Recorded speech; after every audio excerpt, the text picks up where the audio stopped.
The mule collapsed just outside the saloon, dust curling up in lazy swirls as its knees buckled and the half-torn sack slumped against its ribs.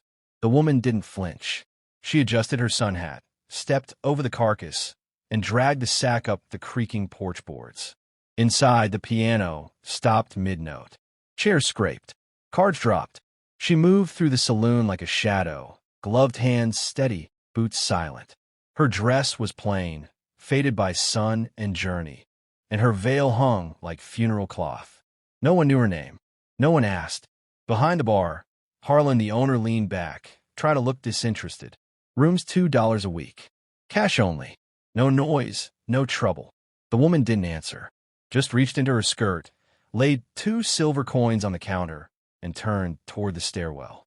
A young ranch hand muttered under his breath near the fireplace.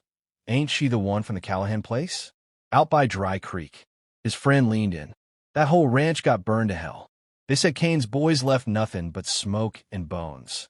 Harlan hushed them with a look. She paused on the stairs, but didn't turn, just kept climbing. The room above the saloon creaked with every step, but she moved like someone who knew exactly where the softboards were. The window faced west, over the chapel and the jailhouse, where Sheriff Danton stood, smoking beneath the overhang. He watched her through the dust like a man waiting for a storm he didn't want. That night, lightning blinked somewhere over the ridge. She sat by the oil lamp, mending a tear in the sack's edge with slow, careful stitches.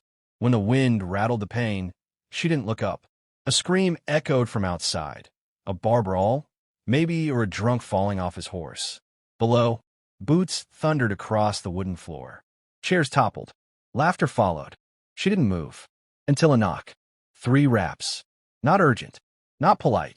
She opened the door to see a child, maybe 10, holding his bleeding hand in the other. "My pa's out cold. Can you help?" She knelt, unbuttoned a pouch sewn into the sack, and drew out a strip of cloth, alcohol, and a tin of salve. Her glove stayed on, but her movements were surgical, silent, like a field medic. The boy watched her wrap and knot the cloth with practiced fingers. "Where'd you learn that?" he asked. She didn't answer, just closed the tin and stood. He stared up at her veil, at the shape of the face behind it. "Are you a nurse?" She stared down. "No." "Then what are you?" A long pause, a shift in the wind, and then, "Sleeping," she said, and shut the door. Below, thunder rolled over the horizon. Sheriff Danton lit another match.